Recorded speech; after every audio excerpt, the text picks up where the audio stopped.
Good afternoon. So a question came up right away, which was, am I still dropping 2 homework assignments even though I broke my end of the deal? I said I would give you 10 assignments. I only gave you 9. I will still drop the 2 lowest assignments. Because, here's why. I'd rather not, but the reason is because maybe you messed up on homeworks 2 and 4 and you thought to yourself, I'm good. So that's why. But that's why. Okay, so yes, I will still drop 2 homework assignments even though I only gave you 9 this quarter. Are there any other questions about mechanics of the course before I forget? Okay, let's continue with templates. Okay, so I talked a lot last time about templates. Let me show you several examples of how to work with templates. So rather than just talk about it, I really need to show you how this works. So here's what I'd like to do.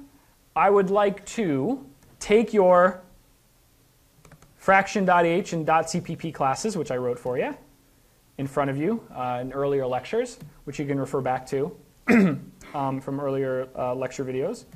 And I want to show you how to template the fraction class. And here's why. What's special about the int data type?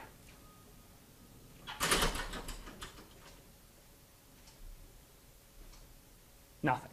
Okay. There's nothing inherently special about the int data type. Could you potentially want a fraction of 2 double data types? Yeah, you could, right? I mean, a fraction is just an idea. And what we're saying is, numerically, we want to treat these 2 elements, say numerator and denominator, as numerical objects. And you might want to have a double value on top and a double value on bottom. Or, here's the other cool, listen. Your rational class from homework 3 was essentially what? A fraction of polynomials. What if I told you you didn't have to write new code for a rational class? That in fact, the fraction class, properly templated, could have saved you the trouble of rewriting everything yourself, and all you'd have to do is template the fraction class.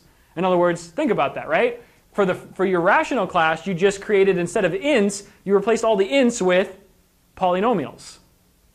But that's what templates are designed to do. They're designed to just substitute in data types, and as long as all the operators are defined for those data types, everything should work. So let's see how you would template the fraction class. So let's start with fraction.h. So this might give us a bunch of errors initially, but we're going to give this a shot. So first, here's fraction.h. First rule of thumb, I always learn this, make a copy before you start messing with anything. Okay? Either have a version, subversion, or some kind of, there's lots of applications you can get now that manage versions of software. But the old-fashioned way of doing it is just make a physical copy, save it somewhere, and then you can come back to it. Okay, now let's modify the original. So I made a copy of my fraction class in case I really messed things up. I can always refer back to it. So here we go. We are going to template the fraction class. So template, type name, t. Okay. Now, before I do that, let me just demonstrate the following. So go to source, and let's number include the fraction.h. And let's just refresh our memory as to what this fraction class does. I do fraction f of 1, 2, fraction g, 3, 7. I can do things like cout f plus g, cout f times g. And I mean, I just find this really cool. I just find this really neat that you can actually do something like this as effortlessly as if they were in built-in data types. Okay? That's how I like to code. To me, this is fun, this is slick, this is more enjoyable than writing like f dot numerator plus g dot times g dot denominator. Okay, so we just very high level function calls, which then call do the nitty gritty work for us. But the reason I wrote this out was to demonstrate to you, as soon as you template a class, as soon as I write template, type name t, fraction no longer exists. Okay?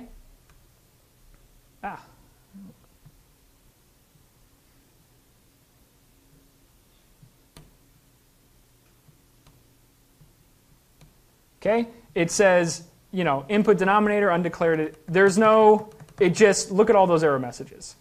There's a reason why templates kind of have a bad reputation. It's because when one thing doesn't go right, the error messages can be really unreadable. Okay? So that's what that idea called concept. So if you go back to the lecture slides, see this purple comment right here? There is a concept or idea that hasn't been implemented yet in C++ called concepts. That would make debugging templates easier. What you'll find when you start to do homework 10, you make one wrong step working with templates, and you get 100 error messages that are more or less unreadable. Okay? So they're working on it, but they haven't done it yet. So this just kind of give you an idea. It's a living, breathing language. They are continually making improvements. They are constantly thinking about ways to make it better. So that's why another reason why I really like working in this language. Okay, so in particular, we go to source. There is no fraction type. Okay? Now, I can do something like int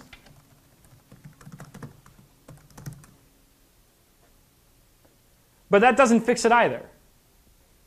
Okay? So let's see, why doesn't it fix it? It says, well, here's where my red, okay, so here's the thing. There's two things to look at. One is the error message, and this is where the IntelliSense can really be much more useful than the error messages. So here we go. Argument list for class template fraction is missing. So even though, so let's go back to the source. So what it's saying is it's having a problem with my operator plus and operator times. So if I get rid of these, and I just try and see out f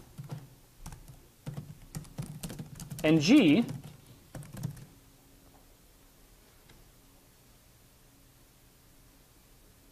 I believe it all went away. Let's see. Oh, no, okay. It did. Oh, because, yeah, see out. Okay. Again, stop that. Do this. Now this should work. No? Now you can see why everyone hates templates. Let's see. I think I need to call it clean, actually. Let's see. Clean. And now recompile.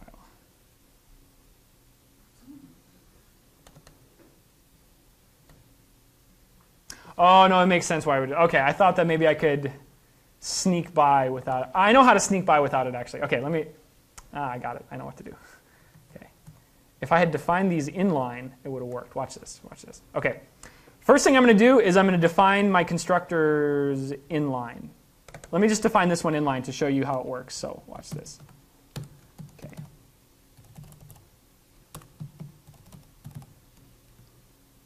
Oh, I should probably take the entirety from here. Okay, here we go. Copy that. Go into fraction.h. This is what makes it a little confusing, but kind of nicer. So here I've defined it inline.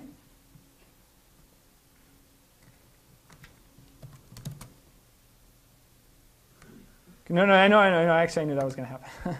Where's my reduce? I can't get away from it because it's calling. Let me not call reduce. Hang on. Don't call reduce. Input numerator. Oh, why is it calling? Oh, I guess it is. Let me try getting rid of this.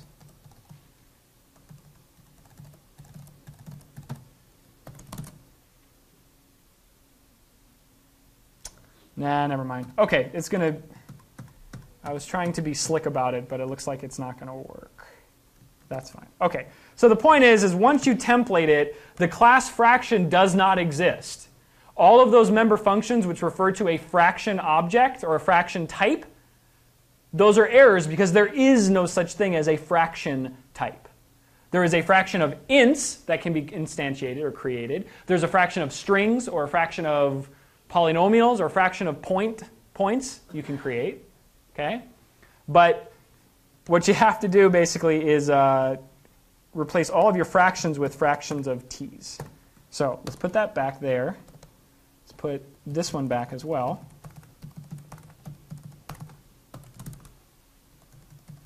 All right, now what we're going to do, let me not do it with a fraction class. Okay, that one's a little too complicated. Let's do points, might be easier. Okay, let's do points. Let's do a point 2D. I didn't do too many functions with point 2D. Okay, so there's point 2D. Let's go to source again, and we're going to, let's see, get rid of that. We're going to embrace points.h. We're going to include points.h. Okay, so now let's create a point 2D of, call it p, initialize with 1, 2, point 2D, q, 3, 4, cout p, cout q.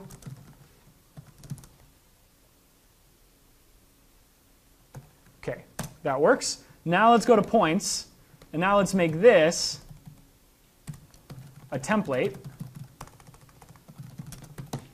with type t. So instead of just storing a set of coordinates as doubles, maybe we want to store just coordinates as ints. Maybe we're just looking at lattice points on the plane. Okay? Or maybe we want to store just pairs of strings, for example. Why not? Okay? So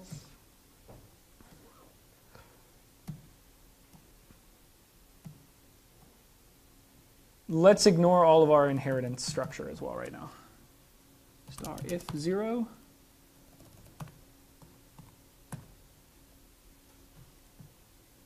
And let's get rid of points on a plane as well. Okay, here we go. Oops. And if. All right, now wherever we see point 2D, there is no point 2D class. It's a point 2D of type T. Okay? So let's first look in our declarations here. None of these things refer to a data type by the name of point 2D. This destructor is still called point 2D, even if it's a templated type. Okay? The constructor is still called point 2D, even if there's a template. Okay? But when we define the template parameter. So we go to points.cpp. Now we have to, like I said, you cannot have in your .cpp file template definitions. Okay? So let's take all of these point2d functions. We can still declare and define, but they all have to now be in points.h. So maybe I should make a copy of this before I start messing with it.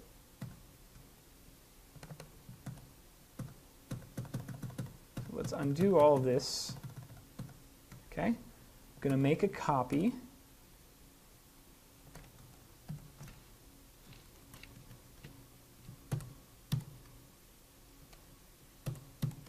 Okay, now let's redo all of the, redo is Shift Alt Backspace.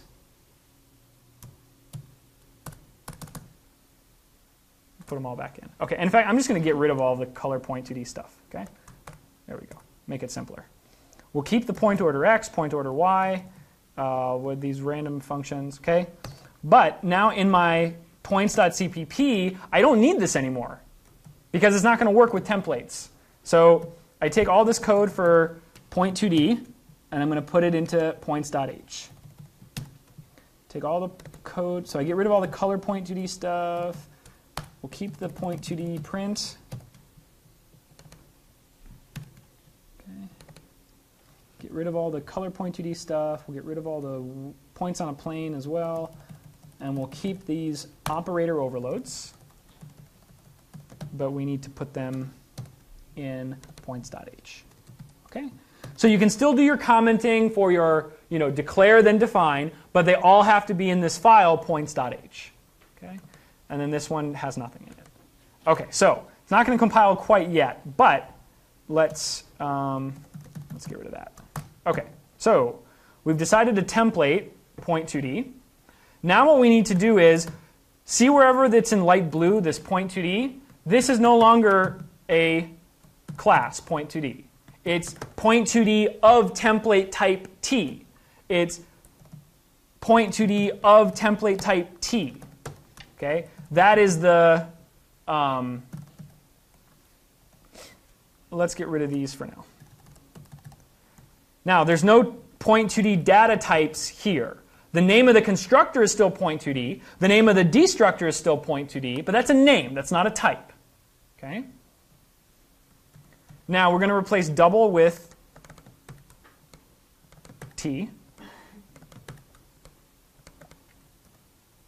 We get rid of this. Okay. Now we go back here and we say, all right, now this is of type t. This is of type t. This is of type t. There's a problem, though. The problem is the following. Inside the class definition, t has a meaning because we defined the template type name t. So within the class definition here, t refers to the template parameter. As soon as we step outside the class definition,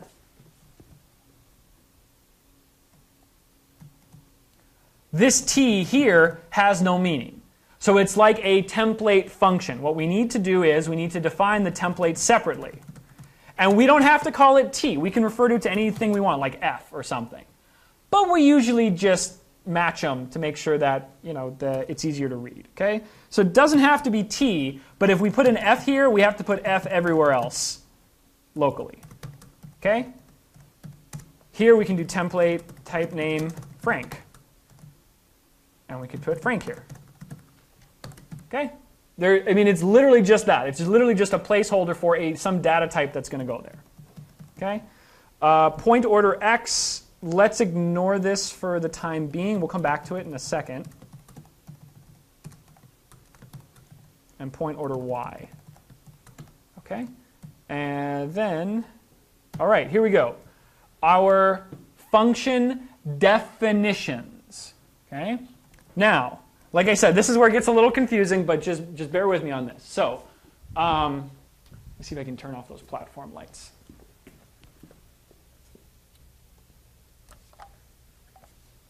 Maybe not. Okay. Try one last thing.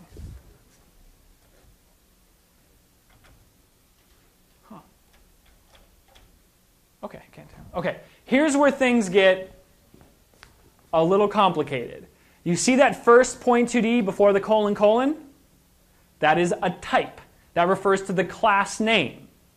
You see the point2d after the colon? That refers to the name of the function. What's confusing here is the fact that the first point2d refers to the type. And the type is templated. The second point2d refers to the name of the constructor, which does not get a template parameter. Okay? So, what we have here is we need to tell the compiler that this is a templated member function. This is a member function which you will create if the point2d of type t class is created, say point2d of string, then this is how you'd create a constructor with type string. Template type name t. Now, you don't put the t on both of these point2ds. You only put it in the first one. Again, why? It's because the first one denotes the type, the class name. That needs to have the template variable t associated with it. The second one is just the name of the function, or in this case, the constructor. That one is absent of any information involving templates or non-templates. Okay? Similarly here, template, type name t. Okay? Now, if this is going to be accept two template arguments, we're going to change double here to a t, and this one to a t. Now, what about in the default constructor?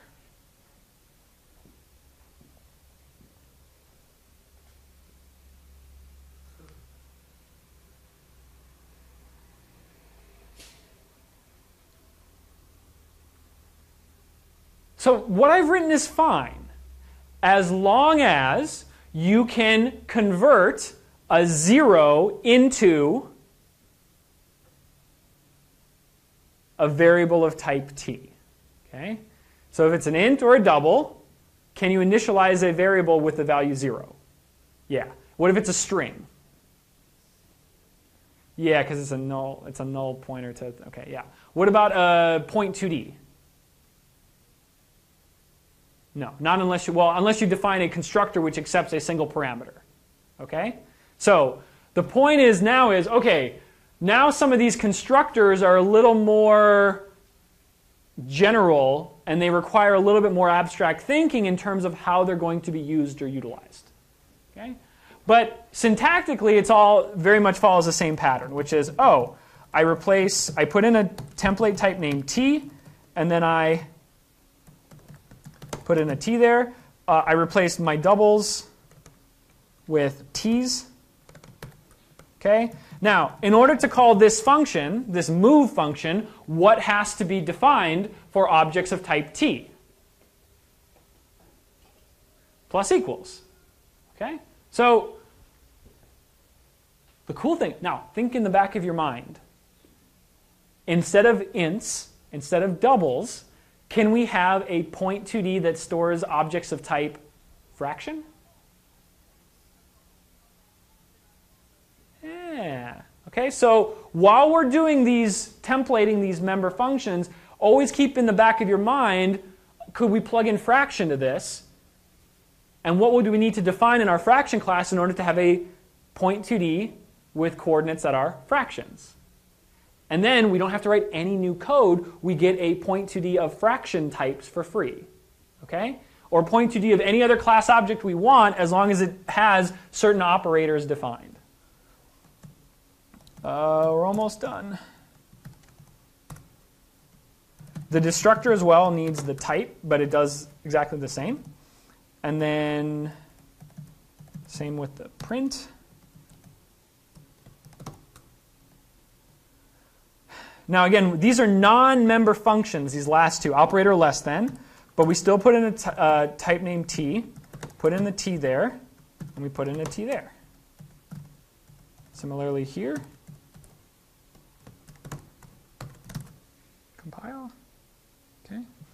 Again, how many error messages did I get? A bunch of very cryptic ones. So it says CTOR, or constructor, unable to match function definition in existing form. So I have a bunch of point2ds. This class does not exist.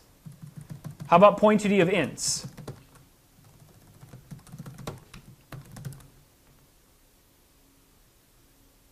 Wait.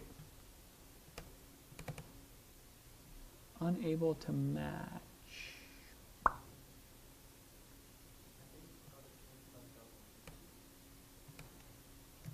Oh, let's see. Did I? Oh, yeah, in the definition, right? In the class definition. Yep, here. That's what happened. Yes, thank you, thank you. T here, T there, T here, T there. Let's see. Does that work? No. Operator less than, doesn't like it. Oh, okay, probably because I defined it. Hang on, let me not do. If I write that, will that work, I wonder? No, I have to, let me just get rid of these. Because I really defined them twice. I have a declaration there and, huh. Okay, let's go back down here and check out.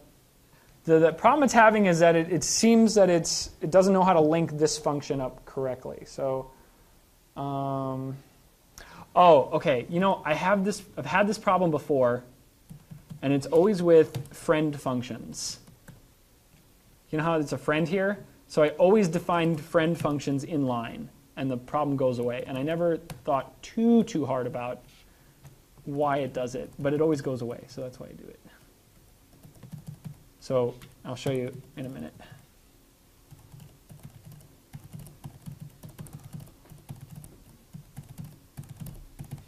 Okay, so we do this. Now in this top part here, it's kind of fashionable to declare all your friend functions before you do public, private kind of thing. And then making them inline. See how it succeeded? I don't recall why that you can't define it down below. All I know is that if you just define it inline in the class definition, it works every time. Okay? So maybe I'll look into that soon. But for now, it actually worked. It compiled. What does it print out? Well, look at that. Okay? Well, let's try something crazy. Let's include fraction. Okay? Now watch this. This is going to be sick. Okay. It's going to be a point2d, which are going to store fraction types. And again, I didn't template fraction. I tried to, but it's going to be, you saw how much work it was to just template a few member functions. With fraction, there's a lot more. Okay? So this is fine. Now what I want to do is input a fraction, say 1, 2, and a fraction 3, 2. Same thing here. Fraction, say 3, 4, and fraction 5 minus, or yeah, let's try 5 minus 2. Right? It should automatically kind of play with those. Compiled. Print. Now you have a point2d class templated in such a way that it accepts data types from another class that we created ourselves. Now, if we want to call move on this, p.move, we move by, say, minus 23 over 456, and then fraction, and then the y-coordinate by 200. See out p again. And there you go. This is the point2d move. I guess it's not quiet, but it's fine. But you see, it just uses the built-in plus and operators, all those ones that we created initially in our fraction class. And you may have thought to yourself, well, that's great, but what if I want to use the fraction class for something else? There you go. Okay? So that's why you do operator overloading as well. Well, you don't have to do operator overloading, but if you have a numerical data type, operator overloading is a very natural thing to do. Let me ask you a question. Will this point2d templated class work with strings?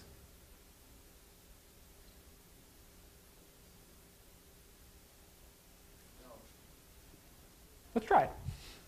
Okay, so when in doubt, just compile. Try it and compile. So it's good to guess first. It's good to kind of think like you know what's going to happen.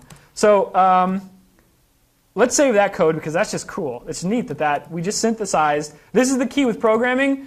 You know that you're really starting to fly when you're able to synthesize two pieces that you wrote yourself, and you're able to synthesize them to solve a completely new problem that you would never have been able to solve, or that would have taken you a lot longer to solve individually. Here, in a matter of a few minutes, I now created a point2d class which can accept data types of whatever I want as long as the right operators are defined. Okay? So let's do point2d of strings. Let's just call this name. We'll initialize it with John Smith. Let's see, does that work? Yeah, it works. Well, it compiles anyway.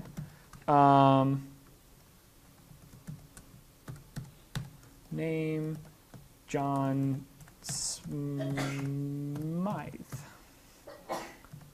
John Smythe. There we go. Probably need a different variable name. Okay. Now we can do things like cout name.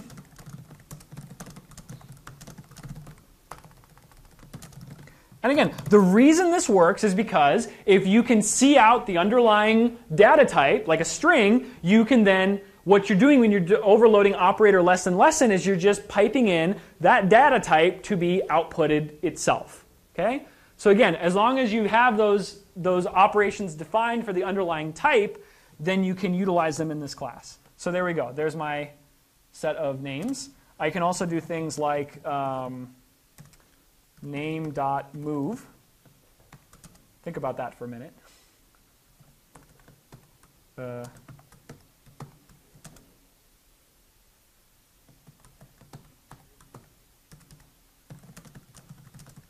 What's this going to print out? What's the last line going to print out?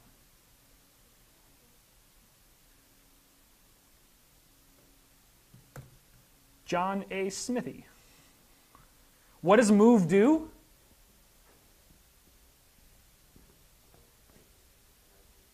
It adds the current x value with the inputted x value. It adds the current y value with the inputted y value. Strings have operator plus defined. What does operator plus do for two string objects? It concatenates them. It appends the character. So this works for the string data type as well. Okay? Because you have what operator already defined for string objects? Plus. Yeah. Okay? Or plus equals. Maybe. Yeah, plus equals. It's not actually plus. Sorry. Yeah, you're right. Plus equals. Let's go to the definition for move. That is a very good point. I messed it up. Points.h. The move is defined. Oops. Move is oops, I did it again.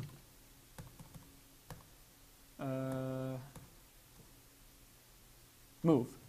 Move is defined by plus equal. So as long as your underlying type has a plus equals operator defined, this will work. Okay? So again, you could have just taken my code for your homework assignment for rational class, and you could have just done a fraction of polynomials. You don't have to write any more code. It's all going to be taken care of for you. Because the idea is you have a quotient of two numerical objects. And now, for example, with a fraction, if you template the fraction class, you can do any calculation you want on two numerical objects as if they were a fraction. Okay? Or stored as a fraction. That's the beauty of it. There's a power associated with this that's really quite compelling. Does this make sense? Does this seem reasonable? Okay. This is essentially what you're doing for homework 10, okay, in your list class.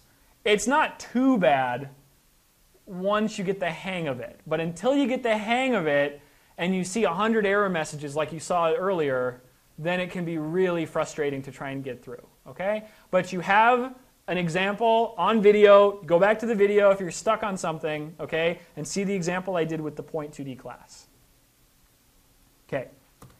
That was, again, and like I said, the idea of templating is very powerful, but this is the most basic application of it.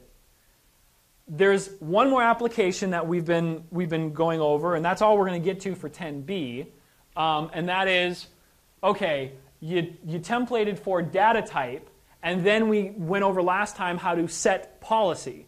And what setting policy does is, for example, in a binary search tree, it tells you how to compare each of the nodes in order to make a decision whether to go left or right. So again, to just remind ourselves from last time, we had something like code like this. We had both a less than and a greater than, but really we just needed a less than operator, right? So we showed, okay, well we can just flip those guys around.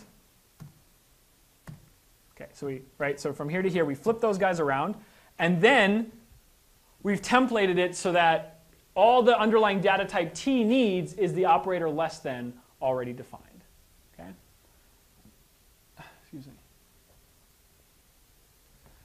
Then I said the second part was you include a second template parameter. And before, let's go to the class definition. Here's how you would use this. And I have used this in my own code. Okay? So the idea is the following. You create an object of type CMP. I don't know why I didn't make it purple, but CMP is the templated type. This is exactly like our point order X template parameter from the set container. Okay?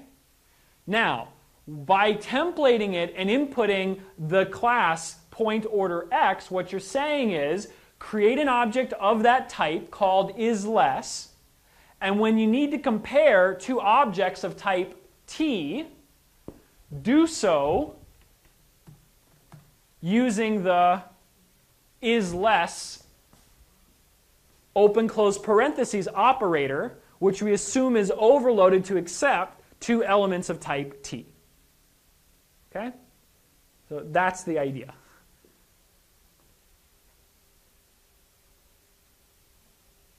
Okay, good. How does this look like in code? It looks exactly like the following. So just remember pointOrderX and pointOrderY. I deleted them from earlier, but do I have them here? Okay, this is the pointOrderX. Again, set, that's the std : set. That's the standard library set container. It stores its elements in a binary search tree. Your book is giving you code which mimics that data structure. You can literally use the set using point2d, that's the first template parameter, and then a setting policy template parameter, pointOrderX. And what does it demand of any class that's used in this manner? It demands that that class has an operator defined which takes two const point2d reference objects, or in other words, two const reference, or it actually just needs to be const, two const objects, and returns a bool of that type. Okay? All right. So there are preconditions which, when they're satisfied, then allow you to create a set of any type, or a vector of any type, or a set of any type ordered according to any order that you so desire. Okay? So again, part of the reason why we're doing this as well is because if you can do it once, then when someone says, hey, look, here's a different data structure and it stores its elements in a slightly different fashion, you don't have to understand how it stores it every single time. You just say, oh, how is it templated? Okay, the first parameter is point2d. The second parameter returns true or false depending on whether or not the left argument is less than the right argument. Just supply those two things, and then this data structure will take care of the rest internally, and you don't have to worry about it. That's the key. It generates the code so you don't have to keep rewriting it for each particular application that you have in mind. That's what I would consider modern programming. Okay? This kind of, you make a point2d object, even a pointer to an object, you call a member function. I wouldn't consider that modern programming. I would consider that more, standard, just, programming. But this stuff with templates, generating code at will, that's a pretty powerful thing. And it's been used in very powerful settings. Okay, so let's go back. Okay, so here's another cool thing you can do as well. Let's say you have a class called TreeNode and binary search tree and tree iterator. Okay? Sometimes you don't want to specify every single template parameter. So you can actually create what are called default template values. So rather than always having to create a binary search tree of type point2d, comma, pointOrderX or something, okay, or pointOrderR or pointOrderDefault, if you just do binary search tree of point2d and stop there, you want it to fill in some default behavior. You can do that. Only for classes. Okay? So here, what I'm saying is, type name T, that you have to specify. You can't just have a vector with default types. You have to give it a type. Vector of something, otherwise it's meaningless. A binary search tree of some data type. But then, a lot of the time, you just want the default behavior. You don't want to go through the mental taxing of your brain to remember the name of the default parameter when the compiler could just do that for you. And in fact, there is a function for that. Or not a function really, but it's there is a class type built into the standard library. You have to include functional. But what this does is it says, if you want to make your own binary search tree class, and you want the default behavior to be invoking the less than operator of the data type T that you input, you can do that. You just write type name CMP equals std : less of T. And that says, I will create an object of type less, and what that does is that's written to actually physically invoke the less than operator. That's literally all it does. It just calls the less than operator. That's how it overloads its parenthetical function. Okay? So again, this will only work for classes. You cannot have default template parameters for functions in Visual Studio 2012. It'll work in Xcode. In fact, I use it all the time in Xcode. But it won't work here. You can do it for class template parameters, not for function template parameters. All of your function templates have to be non-default. They have to be completely specified.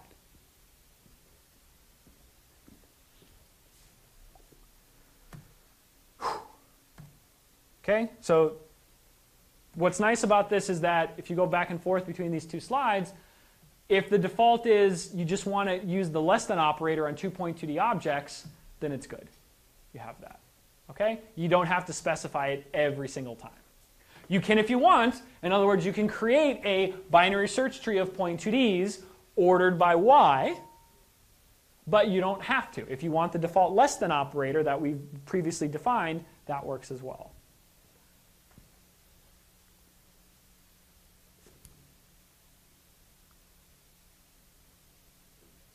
Test your comprehension.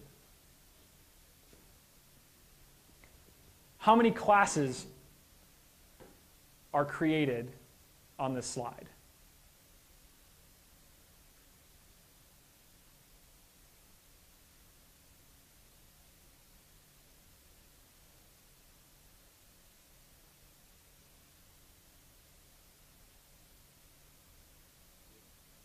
Two? I have a 2.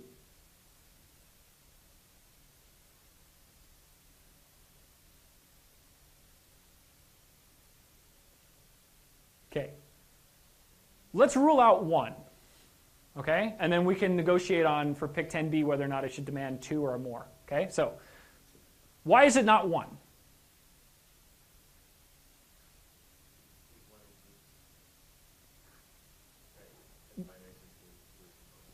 Yes. Yeah, because this one uses the point order Y, which is not the default, there is no relation, absolutely no relation, between this data type and the data type above. No relation. They have most of the same code. They look more or less the same, but the compiler does not know or care about that. The compiler generates 2 completely separate class definitions. Okay? Now, of course, point order Y and std less, so there's a subtlety there. But how many binary search tree classes get created by the compiler? The answer is 2. Okay? 1 for each of these. I realize they have the same name, binary search tree. I realize they have the same templated type, 0.2D.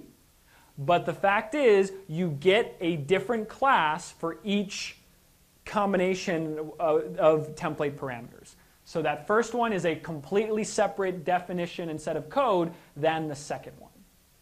Okay? That's an important thing to keep in mind. This can cause what's called code bloating, okay, where you have just a lot of code generated by the compiler, and it's usually the culprit is templates. Because every time you create a new class type, binary search tree of ints, binary search tree of strings, it has to create an entirely new class definition. Okay? I don't think that's a horrible thing per se, in principle. In practice, maybe it is. I haven't gotten to that point. But just that's an important thing to keep in mind. Okay, so I think I prepared, yeah, here's the actual binary search tree class. I think I took this from your book. This was the tree node binary search tree Oh, let's do this. This is going to be awesome. Watch this. Watch this. Okay. Let's just assume this works as from your book. Let's include this. That's why I did this, because this is why I love programming in C++11 with templates and everything. Well, you didn't need C++11 for the templates, but it's just really fun now. Binary tree templated first step. The first step basically means one template parameter, okay? Using the default less than operator. So, should we create a binary search tree of 0.2ds of strings? Okay, so binary search tree of, how about 0.2d of fractions?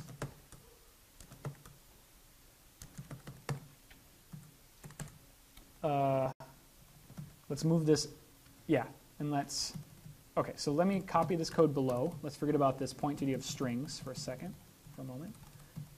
Okay, so let's comment this back out. This is what makes templating just really sick, is just you can synthesize all of these different classes that you've created previously and just make some pretty cool things happen. Okay, so BST, now I'm going to just call insert, watch this. Okay, BST.insert on a 0.2d of fraction object. See how it just automatically knows to instantiate. This is the IntelliSense working from, this is a Microsoft thing. This is not a C++ compiler thing. Microsoft says, oh, BST is of type, binary search tree of 0.2d of fraction. So insert works on the first template parameter type, which is 0.2d of fraction. Now I'm creating a temporary 0.2d of fraction object initialized with 2 fractions, and that's going to insert. Okay, we're almost done. Like so. We call bst.insert again. And again, we don't have to give these temporary variables names because we're not going to use them after this. So let me just copy and paste a couple more. 5, 7,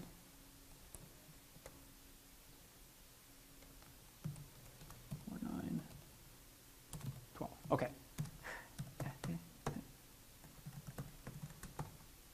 All right, let's see what happens. Yes, it worked. Okay. So to print, you need a bunch of functions defined. Let's take a look at what the print needs defined. So let's find print and binary search tree. Oh, let me go back.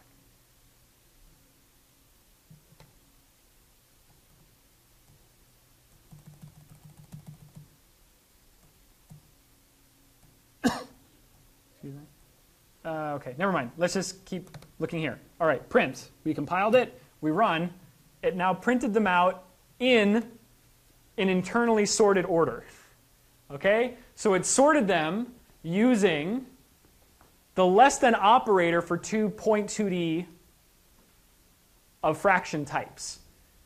And you can compare 2.2d of fractions because you can compare 2 fractions. Okay? So now this is where it gets a little sick. Not sick. We don't have time. I can add in a second template parameter. And then I can specify precisely how it sorts or compares to 0.2d of fraction objects. Okay?